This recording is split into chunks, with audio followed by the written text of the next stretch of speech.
With the recent release of the Halo Infinite Last Stand operation, we have seen a surge in excitement and a relatively positive reception to the level of content dropping. And finally adding a real shotgun into Halo Infinite gives me so much happiness that I just have to jump in. What the hell? Did Halo just die? Now, with the jokes aside and the servers actually stopped crapping their pants, I was able to jump into the update and I gotta say, it was pretty damn fun. But even that being the case, are there still glaring problems with how Halo Studios is pushing out these updates? Does it give us enough excitement to last us through the summer? Let's jump into it. So when I jumped into the update, I saw some clear differences in the good and the bad. So let's start off with what I liked. And I gotta say, one of the biggest things that all fans were excited about was this brand new shotgun, the Mutilator. Now, the Mutilator is a double barrel shotgun, very different than anything that we've seen in Halo so far. Interestingly enough, I gotta say my best gun since I was a tiny child playing this game was a shotgun. Mainly because of the fact that I didn't really have to aim too much and I can kind of just blast anything that comes in front of me. But over the years, it's been kind of my favorite weapon that I've always clung to when it comes to Halo. Whether it was me killing all these flood enemies, running away, trying not to crap my pants, or just baiting people to attack me and destroying them around the corner. But Halo Infinite kind of did something that was really surprising. They took away all the shotguns of the past and made something where they kind of stink. The Bulldog is pretty much awful, that you need more than 3 shots to kill somebody. The Heat Wave is pretty much the same thing and it's now more of a long range weapon. So there really wasn't a shotgun that can counter the sword or the hammer. But now the Mutilator being added in does that. It has 2 different firing modes, whether you want to go full 2 double barrel shots, which cleans people, or you have a single shot that is pretty strong, but you have to be really close to kill someone automatically. And they added something very different, which was a hammer melee, which means that you could actually just blast people with a fire and hammer down that can clean a lot of those people that are close by you. And it apparently can destroy vehicles or even send them flying. And I'm happy to say that this gun hits all the vibes that I wanted. It gives you a real competitor to the sword and hammer. It kind of felt like those weapons were kind of unbeatable for a while. Now, I will say this, you can play and try out this weapon in the Mutilator Madness game mode that they added, but the ability for you to try it out is pretty hard, mainly because you have to kill the Juggernaut and then you become that person, and now you actually have the chance to survive for maybe 10 seconds unless you're really good. Now, they apparently did add this in the multiplayer because I actually did get to try it a few times and it felt really fun when I did, mainly because this fire punch combo is deadly, and what makes it funnier is that people can't really tell it's the Mutilator until it's kind of too late. And it reminds me of the old shotguns of the past where a lot of times people thought, oh, you just had an assault rifle, but then I turn around and just blast them. I love this gun, and I'm glad to see they actually added it back. Secondly, I do love the new game modes. Probably the best one they added was this new firefight battle through the academy game mode. Now, obviously, this is made completely in Forge because there's no way that the devs will make this themselves. But what I really like about this is that they created a firefight objective-based mode where you're traveling through a level and doing certain objectives that you then progress to the next section. And the map is pretty damn large. You got to give a lot of credit to the Forgers for actually taking the time and making this story-based game mode, which anything story-based I'm happy with. Now, there's 2 different versions. There's Cole Protocol, which is basically you protecting allied forces in the base while trying to initiate the destruction of all this vital data that the base has. And secondly, the Out With A Bang, which references Johnson's Out With A Bang in Halo 3, where you're basically fighting through different outposts, trying to escape and get the hell out of there with as many people as possible. I really like the Out With A Bang more, mainly because it has this vibe of you fighting through the entire outpost, trying to escape while everyone's on your ass. Now, there are some bugs. This is obviously Forged, so little things sometimes do kind of bug out. My first time ever playing the Battle of the Academy playlist, I kind of got stuck in an objective and no one did anything. We are just kind of waiting for the next thing to happen. And I think they did make some updates to fix this, but I did think it was kind of hilarious that it really just wasn't working when I first tried it. And this kind of game mode just brings me to sadness at times because it just makes me wish they had more story content, or even like a Spartan Ops in Halo Infinite that gave people the ability to play through story missions that were short stories, but were ways for you to play through different levels, through objectives, and just have this firefight kind of mentality. It kind of makes you think that maybe if Halo Studios took the investment and said, hey, let's pay some Forgers, let's make some Spartan Ops types of missions, then I think fans would love that. And I think this was a good example of it. They also added the Mutilator Madness, which is a pretty solid game mode. It's a version of Juggernaut, where if you are the Juggernaut, you get kills, you get more additional points, and those people trying to kill the Juggernaut Juggernaut basically get the ability to have the mutilator. Now, I will say I've kind of was getting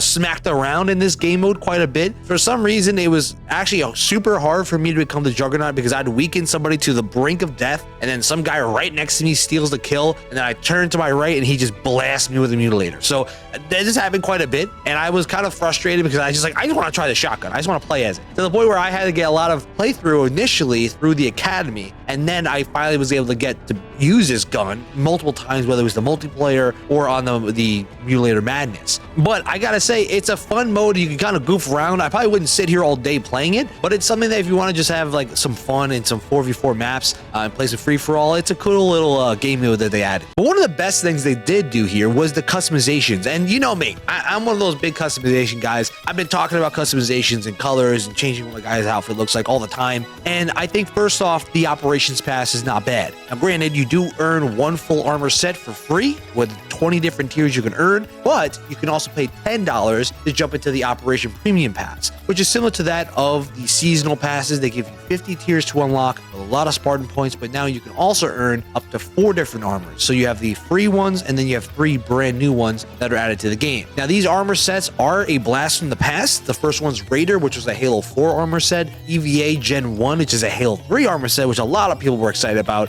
and then Scarred Comet, which is a Headhunter Jonah from the Halo Legends, which was a good blast from the past. I think it's pretty cool to add something from these short stories or these animated series to get people to say, oh yeah, I remember that armor set, that looks pretty cool. I gotta say though, even that being the case, I was a little butthurt about having 6 different versions of the EVA helmet into Halo Infinite at this point, and we still have yet to see the Hayabusa helmet, which is amazing, and I'm surprised that Halo fans haven't been clamoring for it as much as I have. I will say that if they do add it at some point, I'm gonna take the credit for it, because I don't think anyone else has been talking about this helmet. And I know for a fact that when Halo Studios does add it at some point, it's probably going to be in the store for around $40 to $80, and I am just going to cry myself to sleep that night. Now, one of the best additions has to do with the weapons bench. Now, granted, I know there really isn't that much you can customize in the weapon bench itself, but I am a fan of customizing your guns, and I was all for this. They've added now new weapons to change up, which is the Mutilator, the Heat Wave, the Shock Rifle, the Needler, and the Avenger. And I'm sitting here like, finally. But what about the hammer, the sword, the cinder shot, and everything else? Nope. We're not going to give you the ability to do that because we either don't have it ready or are unwilling to put the work to make you customize it. Now, granted, I think it will come out sooner than later,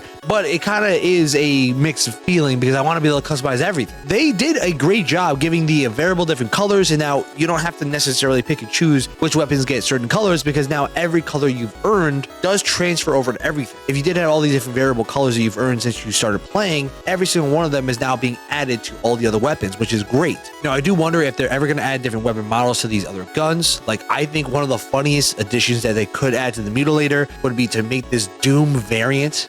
And it'd just be kind of funny to have these different games that Microsoft owns that you can actually add different variable weapon skins to them. And I think that'd be really cool. Granted, I know that some people be like, well, this is not the lore of Halo. It doesn't make any sense. But at the same time, you're just trying to have fun with it. I'm a big fan of customizations. I think it was a great addition. Maybe I'm getting too hype about it, but beggars can't be choosers. But before we jump into the bad, if you liked the video so far, drop a thumbs up and subscribe. If you want to support the channel, hit that join button to become a member of the channel for some awesome perks and rewards. Now let's jump back into the video. Now with the good, we have to talk about the bad. And obviously, we're going to talk about the fact that this store kind of sucks. If you've been a fan of the channel since the beginning, you know that I have been campaigning, I have been fighting, liberate, or to reform this store system like I've been running for president. And I gotta say that there has been a lot of changes to the store over the years. But for some reason, Halo Studios feels as if they don't need to change the components or the amount of things that you're going to be adding to these crazy prices. For example, I've said since the beginning that if you were to take a lot of these store items and just put them into the exchange or find ways to earn these credits by just playing, then I can understand some of these prices you're providing. And I hate to be the person to compare this to other games, but if you were to, let's just say, mirror that of Marvel Rivals. Now, Marvel Rivals has their own issues with the store, and I'm not defending them either. But I will say this, they do have ways for you to earn different types of currencies to find ways for you to earn or buy some of these costumes.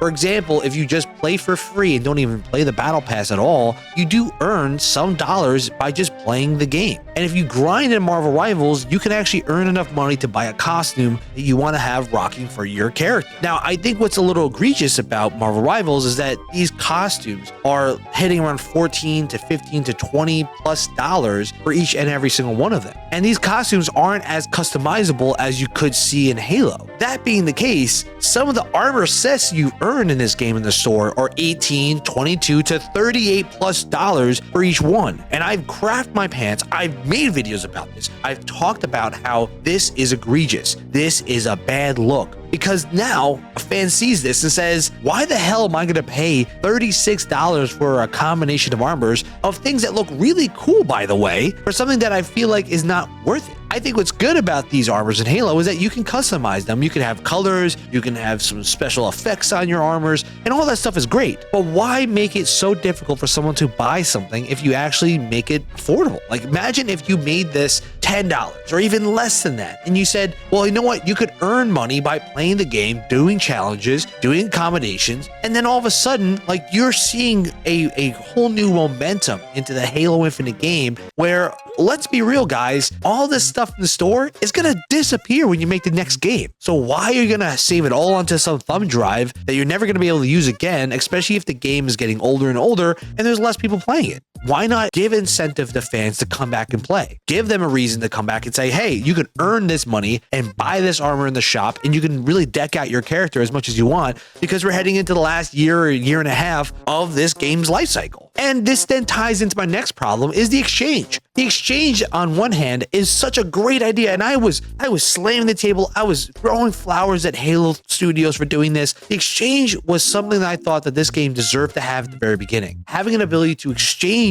coins or Spartan points for things like armors and all these other customizations throughout the game for just playing it. And I thought it was a great idea. But the problem is you're utilizing it in the worst way possible. For someone who is new to the game, this is probably the greatest thing ever, because you can now earn everything that you missed out on for the last 3 years, and you can now just play the game and earn it and just have this whole new plethora of customizations that are available for you. But if you're someone who's been playing Halo Infinite every single week like me, you earned all this stuff by just playing the game and signing on and just enjoying the content. So when I look at the exchange and I have like 200,000 points, I start looking around and saying, man, I can't even buy anything. It's like I'm just one of those, like, just some rich dude that has everything in the world, and I just don't really have any money to spend on anything. I'm just saving it, putting it in my pocket for the next game. But then I can't use that because the game is going to be on a completely different engine. So it doesn't really make a lot of sense to me. Someone who's been playing the game for a long period of time is a devoted fan to Halo Infinite. Why make their life more difficult? Why really curse them by not having something you can earn? And I feel like if you add these store items to the exchange and say, hey, you can do a light speed, buy it instantly with real cash, or you can grind and earn it. But remember, when I say that, it should be something that is reachable, something that's not like impossible to earn. That way, you're going to get more people buy into it. You did that once with the pilot helmet and people loved it. Why not keep doing that for all the store items so that you can actually say, hey,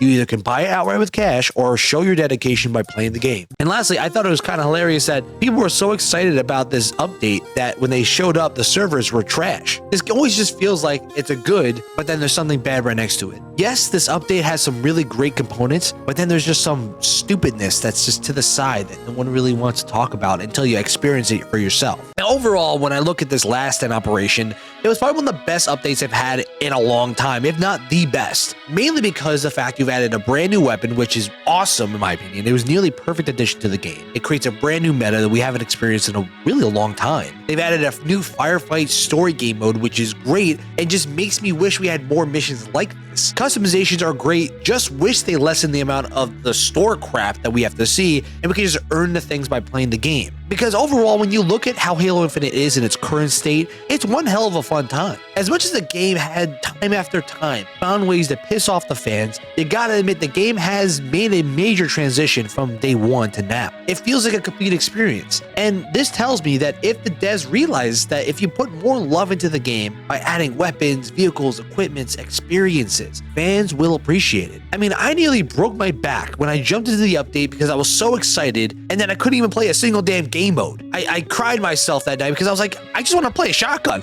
and they can't even fix the servers until the next day. Now, granted, this could have been an Xbox problem, which a lot of people were reporting, but still, it was just ironic that literally one of the most exciting updates that most fans were just clamoring to get a hands on want to get there, and then we just can't. We can't even play it. But even that being the case, the fact that a lot of fans are feeling a lot of positive kind of reactions to this update, that there's a lot of good things that they've added. Obviously, even recently with the BTB refresh, did give some more life to the game, and a lot of people are excited about that. It just makes me think, imagine what this game could have looked like if it ramped out updates like this every month or two. You would have fans coming back in droves, because then you can play all these different experiences and fans would feel like their voices are being heard. I love the additions you made, and I'm looking forward to seeing what you do next. And it seems like you are sort of listening to my advice. So maybe the next update you give, you could possibly give me the ability to customize my colors of my Spartan. I mean, it's just a thought. I'm not gonna say it's gonna happen, but would be pretty nice to see. Do you think that Halo Infinite Operation Last Stand is a notch in the W department? Let me know what you think in the comments below. If you like this video, drop a thumbs up and subscribe to support the channel. I had done a deep dive into Halo Infinite in the first 3 years, and you should check out the video in the end screen. Till next time, this is Marsman signing off. Game on.